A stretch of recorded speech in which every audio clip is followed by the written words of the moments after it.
Hello my dear curious fellows.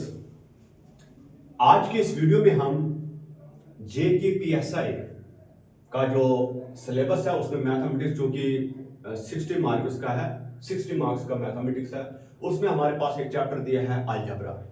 तो चलो हम अलजेब्रा को बेसिक से शुरू करते हैं, क्योंकि जैसे आप जानते हैं कि अब क्या हुआ है, जो एग्जामिनेशन में जो डेप्थ है क्वेश्चन की आप उसको देख सकते हैं as per the latest pattern. जितने भी जो पेपर कंडक्ट हुए आप उनको देख लीजिए कि किस तरह से अब बारीकी में जाकर जो वो क्वेश्चन को पूछ रहा है। क्या बारीकी में अगर क्वेश्चन को पूछ रहा है तो हम तैयारी करना छोड़ दें, हम तैयार कराना छोड़ दें? नहीं भाई, ऐसा नहीं होगा। बस अपनी नॉलेज में इजाफा करना होगा, बेसिक चीजों को नीचे से लेकर किसी चैप्टर को पढ़ना है, फिर जाके आप डिफिकल्ट लेवल पे उसको हैंडल कर सकते हैं, काउंटर कर सकते हैं, जब आपको बेसिक्स पूरा पता होगा। तो चलो आज हम अलजबरा का पार्ट फर्स्ट में बारी बारी एक ही कुछ लोग क्या करते हैं जो यूट्यूब पे पढ़ाते हैं, अलजबरा पढ़ेंगे बस ये अलजबरा का क्वेश्चन आ गए, ओ भाई अलजबरा क्या चीज है, इसके बेसिक्स क्या क्या है, फिर जाके तो बच्चा आगे क्वेश्चन जो एस्पिरेंट होगा, जो कैंडिडेट होगा, वो तो तभी करेगा आगे क्वेश्चन, कम से कम उसको तो पहले बेस बताने की क्या चीज है। तो देखो आज हम अलजबरा की शुरुआत करते हैं। अब जो ये अलग अलग पार्ट्स में वीडियोस आएंगे, क्योंकि हम वो इंक्रीजिंग लेवल में जा रहे हैं। तो जैसे आप बिल्कुल बेसिक है, कल इसका नेक्स्ट होगा, परसों नेक्स्ट, इस तरह से इंक्रीजिंग लेवल में होगा। तो चलो हम जो है अलजबरा को समझते हैं। तो देखो सबसे पहले आप देख लेते होंगे, यहां पे मैंने क्या लिखा है, इन इंट्रोडक्शन टू अलजबरा, यानी अलजबरा का तारुफ क्या है। जैसे हम किसी को इंट्रोडक्शन अपना देते हो, बोलते बताओ इंट्रोडक्शन क्या है, इसमें मतलब हम अपना नाम बताते हैं, कहां से बिलोंग, ये तमाम चीजें। उसी तरह से अलजबरा के बारे में भी हमें पढ़ना पड़ेगा। देखो भाई साहब, अलजबरा क्या है, ये मैथमेटिक्स की एक ब्रांच है, ये मैथमेटिक्स की एक ब्रांच है। भाई कौन सी ब्रांच है, ठीक है, देखो दैट यूजेस सिंबल, जिसमें हम सिंबल्स का इस्तेमाल करते हैं। अरे भाई वो सिंबल्स कहां से आ गए, कौन से सिंबल, देखो देखो वो सिंबल से हमारे पास टाइपिकली लेटर्स, कौन से लेटर्स, इसको हम डिनोट करते हैं या एक्स से या वाई से या जेड से। जिस सिंबल की मैं बात कर रहा है वो एक्स वाई जेड होगा। अब इन सिंबल का इस्तेमाल हम क्यों करते हैं, to represent unknown numbers, unknown number का रिप्रेजेंट, अननोन नंबर को रिप्रेजेंट करने के लिए हम किसका इस्तेमाल करते हैं, सिंबल्स का। वो सिंबल्स कौन है, एक्स वाई जेड वगैरह, ठीक है। उन हम लेटर्स एक्स वाई जेड का इस्तेमाल करते हैं to represent unknown numbers and quantities. Unknown numbers और क्वांटिटीज को रिप्रेजेंट करने के लिए, कहां रिप्रेजेंट करने के लिए, इक्वेशंस में उनको रिप्रेजेंट करने के लिए और फार्मूलाज में उनको रिप्रेजेंट करने के लिए हम इन सिंबल का इस्तेमाल करते हैं, ठीक है। वंस अगेन मैं आपको बता दूंगा कि ये एक मेजर ब्रांच है मैथमेटिक्स की, जिसमें हम सिंबल्स का इस्तेमाल करते हैं। वो सिंबल क्या है, एक्स वाई एंड जेड। देखो अब कुछ ऐसे, मतलब आपने कहना कि सर ने बोर्ड पे लिखा और बस उसका मतलब बता रहा है, मैं हर डेफिनेशन को with the help of example आपके सामने लिखूंगा। ये तो मैं इसलिए लिख रहा हूं ताकि there are some serious aspirants, there are some serious candidates जो कुछ करना चाहते हैं, वो वीडियो को पॉज करके ये पूरा उतार सकते हैं। दिस इज द बेसिक, ठीक है। अब जो है हम टाइपिकली लेटर्स का इस्तेमाल करते हैं। भाई वो लेटर्स कौन से हैं, एक्स वाई जेड। कहां हम उनका इस्तेमाल करते हैं, क्यों करते हैं, ताकि हम क्वांटिटी, ताकि हम अननोन नंबर को रिप्रेजेंट कर सके और क्वांटिटीज को रिप्रेजेंट कर सके। कहां, इक्वेशंस में और फार्मूलाज में। अब देखो जैसे मैं लिखता हूं भाई साहब कोई इक्वेशन, 2x + 5 = 7। देखो अब x की वैल्यू मत मुझे पता है यहां पे x क्या होगा, तो यही तो अननोन नंबर है ना, इसलिए इस अननोन नंबर को मैंने किससे डिनोट कर दिया, मैंने इसको x से डिनोट कर दिया। यही तो भाई अलजबरा है, बाकी कुछ नहीं है अलजबरा, ठीक है। अब लेकिन ये इतना इंपॉर्टेंट है, यही तो मैथमेटिक्स की बुनियाद है। अब देखो जब हम किसी की एज मालूम करते हैं, क्वेश्चन हमारे पास ऐसे होते हैं, तो हम उसको कोई भी अननोन नंबर होता है उसको हम x मान के चलते हैं। स्पीड अगर मालूम कर दी होगी, जब स्पीड टाइम एंड डिस्टेंस पे क्वेश्चन होता है हम उसको x मान के चलते हैं या y मान के चलते हैं, that is the unknown number, ठीक है। अब देखो ये टर्म अलजबरा है, ये एक अरबिक वर्ड अलजबर से निकली है, ठीक है। टर्म अलजबरा कहां से निकला है? एक अरबिक वर्ड जिसका मतलब है अलजबर। अलजबर का मतलब होता है यानी टूटे हुए हिस्सों को मिलाना, यानी meaning reunion of broken parts. टूटे हुए हिस्सों को क्या करना? मिलाने का मतलब है अलजबर। अब देखो ये जो अलजबरा हम पढ़ रहे हैं, इसका फादर, इसका पैट्रॉन कौन था? ये था मशहूर पर्शियन मैथमेटिशियन अल खवारिज़मी। जबकि अलजबरा खुद एक अरबिक वर्ड है और ये मैथमेटिशियन कौन है? ये पर्शियन मैथमेटिशियन। आज के टाइम में पर्शिया, ये ईरान, इराक वगैरह आता है। तो अल खवारिज़मी ने अलजबरा की बुनियाद रखी थी, अलजबरा को दुनिया के सामने रखा था। क्यों? क्योंकि इसने 9th सेंचुरी में एक किताब लिखी थी जिस किताब का नाम था अल किताबुल मुख्तसर फी हिसाब अलजबर वल मुकब्बला, और इसको हम शॉर्ट में क्या कहते हैं? अलजबर। तो इसी अलजबर से निकला है अलजबरा। ठीक है, अब देखो, अब हम अलजबरा के बारे में थोड़ा मैंने आपको बताया कि इसका मतलब क्या है वगैरह वगैरह। अब हम देखते हैं कि अलजबरा में क्या क्या चीजें हमारे पास होती हैं। बस आपने पहले इतना याद रखना है, अलजबरा में क्या होता है। अलजबरा में हम सिंबल्स का इस्तेमाल करते हैं अननोन नंबर्स को रिप्रेजेंट करने के लिए। कहां? इक्वेशंस में, फार्मूलाज में वगैरह वगैरह में। ठीक है ना। आप देखो जैसे आप लिखते हैं a प्लस b का होल स्क्वायर। बी तो यहां पे कोई अननोन नंबर है भाई। a कुछ भी हो सकता है, कोई भी नंबर हो सकता है, b कोई भी नंबर हो सकता है। तो अलजबरा तो हमें यही बता रहा है ना। अब देखो लेटर वहां पे एक्स वाई जेड था, यहाँ पे a भी आ गया। लेटर कोई भी हो सकता है, लेकिन मेनली हम एक्स वाई जेड से डिनोट करते हैं। हम इसको x प्लस वाई का होल स्क्वायर भी कह सकते हैं। ठीक है ना। तो इसीलिए हम क्या कहते हैं कि भाई साहब अलजबरा में हम क्या करते हैं, हम सिंबल यानी लेटर्स का इस्तेमाल कर सकते हैं। वो लेटर एक्स वाई जेड हो सकता है, वो ए बी सी हो सकता है। क्यों? अननोन नंबर को रिप्रेजेंट करने के लिए। कहां? इक्वेशंस में, फार्मूलाज वगैरह में। That is algebra. आप देखो और क्या क्या होता है इस अलजबरा को जब हम पढ़ते हैं। अब ये डेफिनेशन में मिटा देता हूं क्योंकि अब ये चीजें हमने उतारनी है। देखो भाई साहब, अब जो है मैं इसको मिटा देता हूं। ठीक है, अब मैं आपको बताता हूं कि अब मैंने क्या लिखा है यहां पे। अलजबरा एक वे है, एक तरीका है अननोन वैल्यूज को सॉल्व करने का बाय यूजिंग सिंबल, सिंबल का इस्तेमाल करके। बस आपने इतना याद रखना है, अलजबरा मैथमेटिक्स में एक तरीका है जिसमें हम अननोन वैल्यूज को सॉल्व करते हैं सिंबल्स का इस्तेमाल करके। अब इसमें क्या क्या होता है? पहला कांस्टेंट। अब कांस्टेंट क्या है? कांस्टेंट का मतलब है फिक्स्ड वैल्यू। देखो अलजबरा में एक आता है कांस्टेंट टर्म यानी कांस्टेंट। अलजबरा में कांस्टेंट क्या होता है? अलजबरा में कांस्टेंट जो होता है वो एक ऐसी वैल्यू है जो कभी भी चेंज नहीं हो सकती है। For example 1 2 3 4। अब 1 तो भाई हमेशा 1 ही रहेगा ना, 2 तो 2 ही रहेगा, 2 की वैल्यू 2 ही रहेगी, 3 की 3 रहेगी, 4 की 4। क्या ये वैल्यू चेंज होने वाली है? तो इसीलिए कांस्टेंट क्या होता है? Fixed value that never change. यानी कांस्टेंट क्या है अलजबरा में? वो फिक्स्ड वैल्यू है जो कभी भी चेंज नहीं होगी, तो उसको हमने कह दिया constant. I hope you got it. Constant क्या है? फिक्स्ड वैल्यू है जो कभी भी चेंज नहीं होगी। फॉर एग्जांपल 1 2 3 4 5 6 जो ये अपने अपने वैल्यूज है, these are the fixed value which can never ever change. That's known as constant in algebra. ठीक है, अब उसके बाद वेरिएबल्स। अब कांस्टेंट के बाद अलजबरा में हमारे पास भाई साहब क्या होता है? Variables. First let me check की वीडियो। हाँ, तो उसके बाद हमारे पास भाई साहब क्या होता है? हमारे पास वेरिएबल्स होता है। अब वेरिएबल्स में क्या होता है भाई साहब? कुछ नहीं होता है, इसमें हम सिंबल्स का इस्तेमाल करते हैं। अरे भाई कौन सा सिंबल?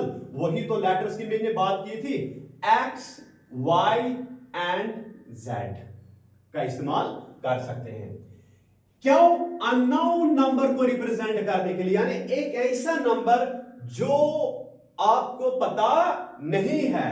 ठीक है ना, एक ऐसा नंबर। फॉर एग्जांपल मैं लेट करता हूं, let the present age of Shaheen be X, let the speed of the train be X. तो वो क्या एक्स है? वो तो आपके पास अननोन नंबर है ना अभी। ठीक है ना, तो उन्हीं अननोन नंबर को रिप्रेजेंट करने के लिए हम लेटर्स का इस्तेमाल करते हैं। और देखो प्लस में, देखो वेरिएबल में हम सिंबल का इस्तेमाल करते हैं। सिंबल कैसे? जैसे हम लेटर का इस्तेमाल करते हैं एक्स वाई जेड वगैरह, ये क्या करते हैं? रिप्रेजेंट करते हैं अननोन नंबर्स को। और ये वो वैल्यू, वेरिएबल वो वैल्यू है दैट कैन चेंज, जो क्या हो सकती है? चेंज हो सकती है। वेरिएबल की मिसाल आप ऐसे लो, आप एक बॉक्स लो और उस बॉक्स में आप अपने मर्जी से कोई भी नंबर डालते रहो, that is known as variable. देखो वेरिएबल जो है ना, लफ्ज जो है वेरी से निकला है। किससे निकला है? वेरी नहीं, वेरी। वेरी का मतलब ही होता है टू चेंज, यानी तब्दील हो जाना, यानी एक जैसा नहीं रहेगा। इसका मतलब कांस्टेंट तो फिक्स्ड था, लेकिन ये वेरिएबल फिक्स नहीं है। ये जो है ये चेंज, एक ऐसी वैल्यू दैट चेंज, जो क्या होती है? चेंज होती है। यानी इसका मतलब है वेरिएबल क्या है? ये एक्चुअल में सिंबल्स है, उन सिंबल को हम लेटर के माध्यम से रिप्रेजेंट करते हैं, जैसे एक्स वाई जेड। और ये एक्स वाई जेड किसको रिप्रेजेंट करते हैं? अननोन नंबर को। और वैल्यू को, कौन सी वैल्यू को? दैट चेंज, जो क्या होती है? चेंज होती है। ठीक है ना। उसके बाद दूसरा पार्ट हमारे पास यहां पे क्या आ जाता है? अब देखो, आपको समझ आ गई कांस्टेंट भी। तो कांस्टेंट क्या होता है? कांस्टेंट में एक ऐसी वैल्यू होती है जो फिक्स्ड होती है, जो कभी चेंज नहीं होती है। वेरिएबल में क्या होता है? वेरिएबल में हम सिंबल्स का इस्तेमाल करते हैं, एक्स वाई जेड और ए बी सी वगैरह का इस्तेमाल करते हैं। ये वो वैल्यूज होती हैं जो अननोन होती हैं, या ये वो वैल्यूज हम कह सकते हैं जो चेंज हो जाती हैं। अब देखो, उसके बाद हमारे पास क्या चीज है भाई साहब? हमारे पास है अलजेब्रिक, और उसमें फिर यहां से हमारी असली जो है क्वेश्चन को सॉल्व करने के लिए यहां से हमारी अब गेम शुरू हो जाती है। Algebraic expression and terms. अब देखो हमारे पास भाई साहब क्या है? अलजेब्रिक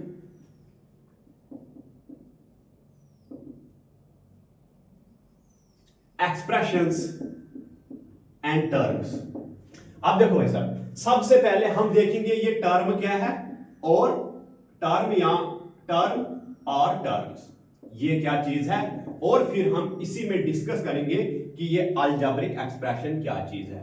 अलजेब्रिक एक्सप्रेशन क्या चीज है? देखो भाई साहब, टर्म और टर्म्स, ठीक है। अब देखो टर्म क्या है? टर्म एक या तो सिंगल नंबर होगा, फॉर एग्जांपल 2, तो 2 एक टर्म बन गई, ओके। या मैं टर्म की बात कर रहा हूं, टर्म से फिलहाल मैं बात कर रहा हूं, मैं क्या कर रहा हूं? टर्म की बात कर रहा हूं। तो टर्म क्या? एक टर्म का मतलब क्या है? एक टर्म का मतलब है या तो सिंगल नंबर, या तो एक वेरिएबल, या तो वेरिएबल मल्टीप्लाइड बाय होगा नंबर के। फॉर एग्जांपल देखो, टर्म का मतलब है या तो सिंगल नंबर, चाहे 1 है, 2 है, 3 है, 4 है, 10 है, कुछ भी, this is called a term, okay. ये कांस्टेंट नंबर आ गया ना, तो ये क्या, कितने नंबर है? एक ही नंबर तो है, इसकी वैल्यू तो 2 है, बट नंबर तो एक ही है ना, this is called a term. यहां देखो वेरिएबल, कौन सा वेरिएबल मैंने लिखा? एक्स लिखा, तो एक्स एक ही है ना, तो इसका मतलब है ये भी क्या है? एक टर्म है। यहां मैं ऐसे लिखता हूं 2 इंटू एक्स, ये भी एक टर्म है, this is a single term. ये भी एक सिंगल टर्म है जब आपने एक सिंगल नंबर लिखा। जब आपने अलग से सेपरेटली एक सिंगल वेरिएबल लिखा, this is also a term. और जब variable multiplied by number, variable है ना एक्स, मैंने तो पहले बता दिया, वेरिएबल को हम सिंबल से रिप्रेजेंट करते हैं। एक्स वेरिएबल है, नहीं तो बोलोगे ये दो अलग अलग टर्म्स है, इधर है 2, इधर है एक्स, तो ये एक टर्म है, ये दूसरी टर्म। नो, ये एक सिंगल टर्म है। जब भी वेरिएबल किससे मल्टीप्लाइड होगा? नंबर से मल्टीप्लाइड होता है, वो एक सिंगल टर्म ही होती है। क्यों? इस वेरिएबल की कुछ भी, अगर इसकी वैल्यू है 4 तो 4 2 8 बन जाएगा। अगर इसकी वैल्यू है 5 आएगी तो 2 5 10 बन जाएगा। अगर इसकी वैल्यू एक्स की 10 आएगी, 2 10 20 आ जाएगा, ओके। तो इसका मतलब है, जब भी टर्म का मतलब क्या होता है? Term, single term. Single term का मतलब है या तो सिंगल नंबर, वो कोई भी नंबर हो सकता है, या तो सिंगल वेरिएबल आपने लिखा, एक्स लिखा, या वाई लिखा, या जेड लिखा, ए लिखा, या बी लिखा, या सी लिखा, या आपने क्या किया? Variable multiplied by variable multiplied by number. जब वेरिएबल किसी नंबर के साथ मल्टीप्लाइड होगा, यहां मैं लिखूंगा y क्या है, एक वेरिएबल है, और 3 क्या है, एक नंबर है। तो 3 इंटू वाई क्या आ गया भाई साहब, ये एक टर्म आ गई, ये क्या आ गई, एक टर्म आ गई। तो इसी को हम क्या कहते हैं, टर्म कहते हैं। देखो मैंने क्या लिखा है, अगर देखो मैं सीधा डेफिनेशन लिखता ही बता देता, आप बोलते सर ने लिख दिया तो यही समझा रहा है, तो मैं एग्जांपल आपको बता। देखो टर्म का मतलब क्या है, ए सिंगल नंबर, एक सिंगल नंबर। जैसे देखो 2 की जगह आप 3 भी लिख सकते, कुछ भी नंबर लिख सकते, लेकिन सिंगल नंबर, ठीक है। तो एक सिंगल नंबर या एक वेरिएबल अलग से, देखो 2 के साथ मैंने लिखा कॉमा करके, कॉमा का मतलब है सेपरेट लिखा मैंने, एक सिंगल वेरिएबल। अब वेरिएबल मैंने x लिखा, मैं x की जगह y भी लिख सकता था, y की जगह z भी लिख सकता था, a भी b भी c भी लिख सकता था, तो लेकिन लिखा सिंगल ही है तो है, ठीक है।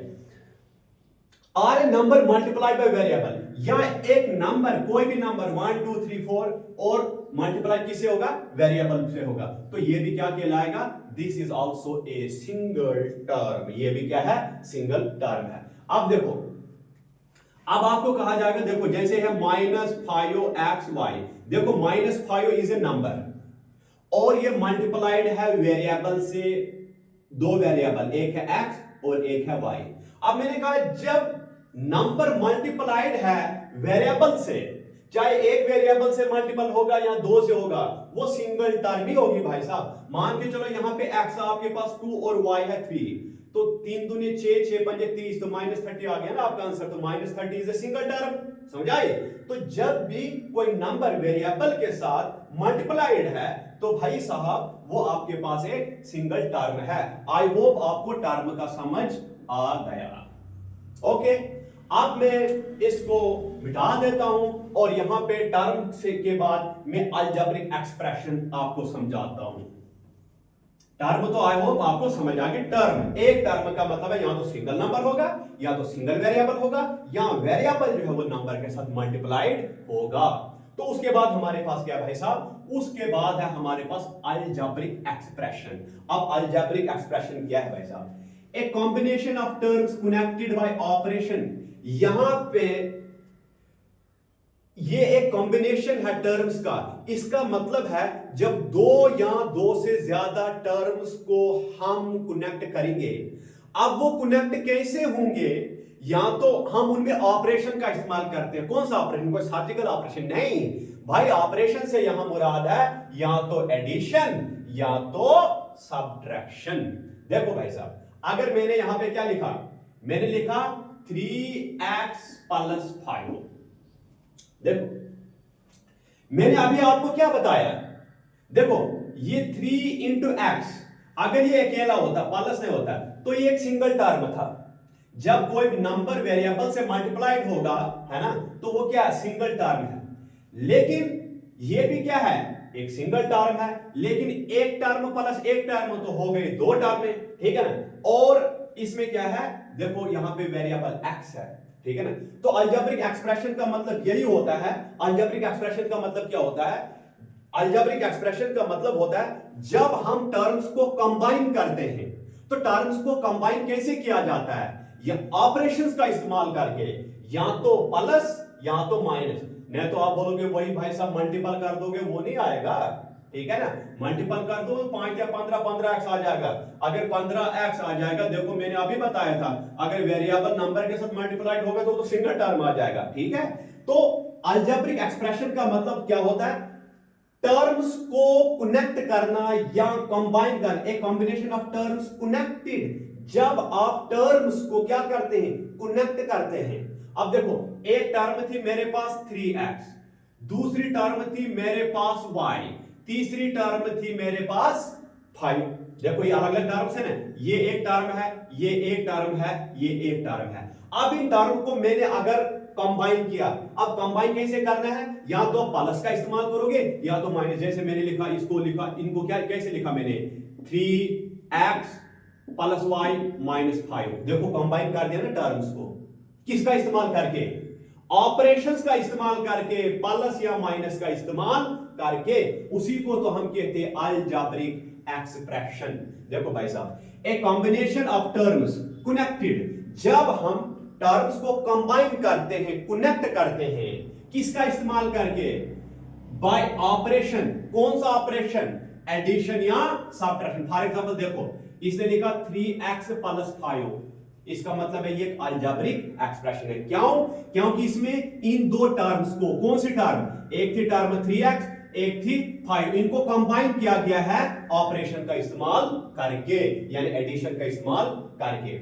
इधर क्या है देखो, इधर भी कितने टर्म्स को कंबाइन किया गया? 3 टर्म्स। एक टर्म्स क्या थी? 2x का स्क्वायर, और दूसरी टर्म्स क्या थी? -4x, और तीसरी टर्म क्या थी? +7। अब इनको इसने क्या कर दिया है? कंबाइन कर दिया है। कैसे? ऑपरेशन का इस्तेमाल कर, यानी ऑपरेशन का इस्तेमाल, यानी 2x स्क्वायर लिखा, फिर क्या किया? माइनस का इस्तेमाल करके 4x लिखा, और फिर प्लस का इस्तेमाल करके 7 लिखा। तो इसी को हम क्या कहते हैं? Algebraic expression. यानी अलजेब्रिक एक्सप्रेशन में क्या होता है? हम टर्म्स को, जो इसमें टर्म्स को हम कंबाइन करते हैं, जो अलग अलग टर्म थी उनको हमने क्या कर दिया? कंबाइन किया ऑपरेशन यानी प्लस माइनस का इस्तेमाल करके। इसी को हम कहते हैं अलजेब्रिक एक्सप्रेशन।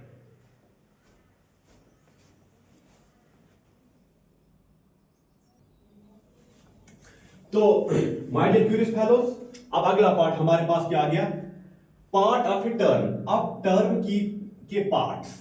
अब देखो अलजेब्रा में हम क्या सीखते हैं, आपने पढ़ा होगा कोएफिशिएंट, वो हम पढ़ेंगे।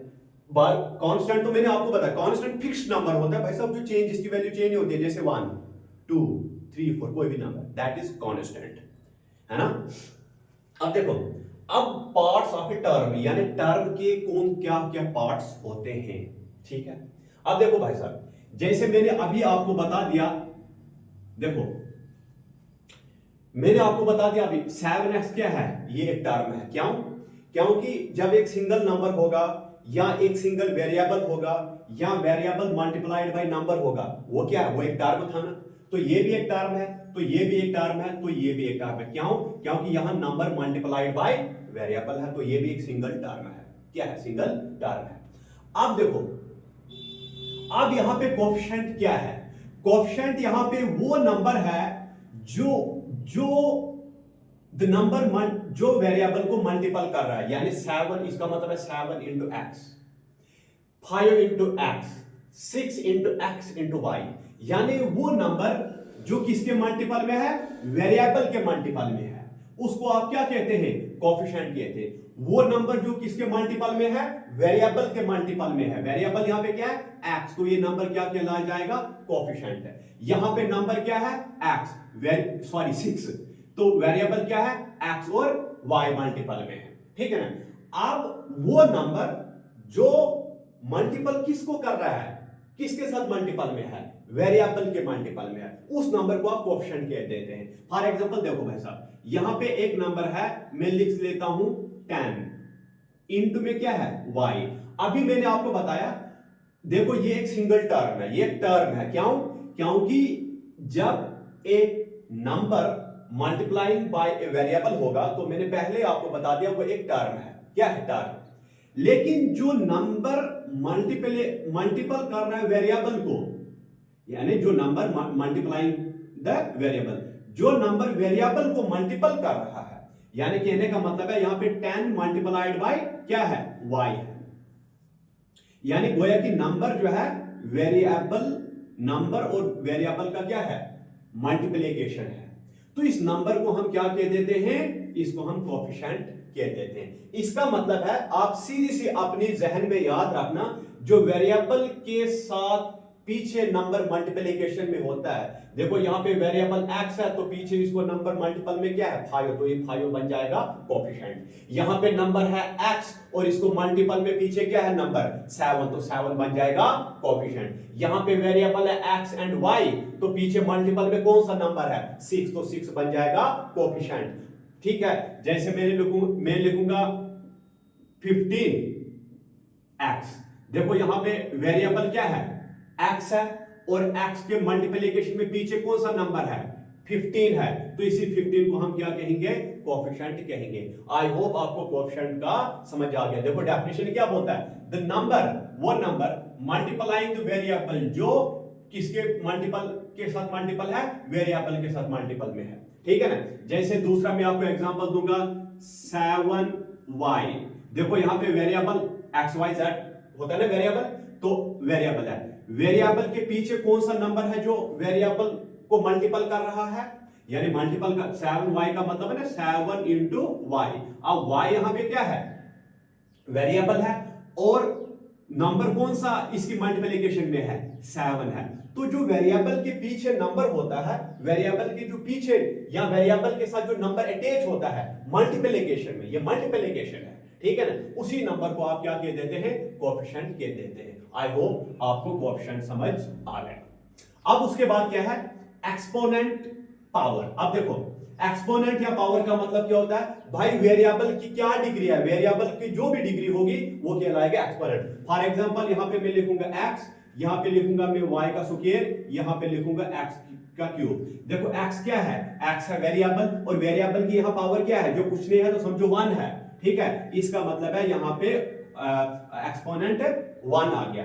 यहां पे वेरिएबल क्या है, y, और y की पावर क्या है 2, तो वेरिएबल की पावर को ही तो हम क्या कहते हैं, एक्सपोनेंट या पावर कहते हैं, वेरिएबल की डिग्री को आप कह सकते हैं। तो वेरिएबल है यहाँ पे x, तो x की डिग्री यहाँ पे क्या है 3, इसी को हम कहते हैं एक्सपोनेंट या पावर, ठीक है। मुझे उम्मीद है कि आपको कोएफिशिएंट और एक्सपोनेंट का समझ आ गया। मैं दोबारा से एक दफा आपको ये याद यहाँ निकला दूं, कोएफिशिएंट क्या होता है। जैसे देखो मेरे पास एक टर्म है 3 इंटू वाई, ठीक है भाई साहब। अब देखो वेरिएबल के पीछे जो नंबर अटैच होता है, जो नंबर पीछे वेरिएबल के अटैच होता है, यानी पीछे मल्टीप्लिकेशन में होता है, देखो इसका मतलब ही होता है 3 इंटू वाई, ठीक है ना। वाई के मल्टीप्लिकेशन में पीछे जो नंबर है ना, या वेरिएबल के मल्टीप्लिकेशन में पीछे जो नंबर होता है ना, उसी को आप क्या कहते हैं, उसी को आप कोएफिशिएंट कहते हैं। या मैं लिखता हूं 5 इंटू वाई, देखो 5 इंटू वाई इसका मतलब है 5 multiple Y multiplied by y। अब y क्या भाई साहब, x y z तो वेरिएबल होता है, वेरिएबल के मल्टीप्लिकेशन में जो पीछे वेरिएबल के मल्टीप्लिकेशन में पीछे जो नंबर अटैच होता है, उसी नंबर को हम क्या कहते हैं, कोएफिशिएंट कह देते हैं, ठीक है ना। और एक्सपोनेंट या पावर का मतलब क्या है, वेरिएबल की डिग्री। अगर वेरिएबल की पावर 5 है तो एक्सपोनेंट या पावर 5 आ गया। बस ये था आपके पास कोएफिशिएंट और एक्सपोनेंट के बीच का अंतर। अब हम जो है इसके बाद क्या है, लाइक टर्म और अनलाइक टर्म, ठीक है।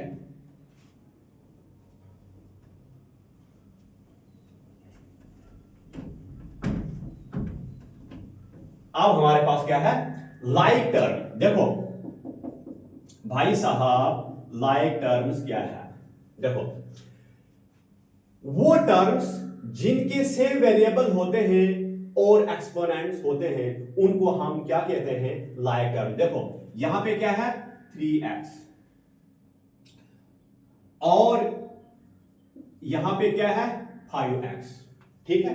अब देखो 3x भी एक टर्म है और 5x भी एक टर्म है। अभी मैंने आपको पीछे बताया था कि जब वेरिएबल मल्टीप्लाइड बाय नंबर होता है तो वो एक टर्म होता है। यहां पे भी वेरिएबल मल्टीप्लाइड बाय नंबर है तो ये क्या है, एक टर्म है। अब अगर इन टर्म्स की वेरिएबल सेम है, यानी इन टर्म्स में वेरिएबल क्या सेम है, देखो इस टर्म में भी वेरिएबल क्या है, x है, और इस टर्म में भी वेरिएबल क्या है, x है, तो इसका मतलब ये लाइक टर्म्स है। क्या है, लाइक टर्म्स है, और इनका एक्सपोनेंट भी सेम होना चाहिए। अगर देखो x का एक्सपोनेंट यानी x की डिग्री यहां पे 1 है, इस x की भी डिग्री यहां पे 1 है, इसका मतलब है ये लाइक टर्म्स है। अगर देखो मान के चलेंगे ये होता 3x और ये होता 5x का स्क्वायर, ठीक है। अब मुझे आप एक चीज बताओ, देखो यहां पे वेरिएबल x है, मान गए, यहां पे भी वेरिएबल क्या है, x है, लेकिन यहां पे डिग्री वेरिएबल की 1 है, यहां पे 2 है। अब ये लाइक टर्म्स नहीं है। तो लाइक टर्म्स के लिए सबसे पहली कंडीशन क्या है, लाइक टर्म्स के लिए कंडीशन ये है कि वेरिएबल भी सेम होना चाहिए और उन वेरिएबल की डिग्री भी सेम होनी चाहिए। अगर इधर x है तो उधर भी x होना चाहिए, इधर y है उधर भी y होना चाहिए, इधर x स्क्वायर है उधर भी x स्क्वायर होना चाहिए, इधर y स्क्वायर है उधर भी y स्क्वायर दूसरा भी होना चाहिए, तभी जाकर वो लाइक टर्म्स कहलाएंगे। तो याद रखना, लाइक टर्म्स होंगे तभी जाकर आप उनको प्लस या माइनस यानी एडिशन या सब्ट्रैक्शन कर सकते हैं। जैसे यहां पे है मुझे 5x और यहां पे मुझे है 6x। अब चूंकि देखो यहां पे वेरिएबल x है, इधर भी वेरिएबल x है, और इसकी भी पावर भाई साहब 1 है, और इसकी भी वेरिएबल की पावर 1 है। इसका मतलब है ये लाइक टर्म्स है, इनको मैं एडिशन भी कर सकता हूं, सब्ट्रैक्शन भी, यानी 5x एडिशन 6x, यानी ऐड किया तो 6 5 11x बन गया। सब्ट्रैक्शन भी कर सकता हूं, 5x minus 6x that is minus 1x, या 6x minus 5x that is 1x।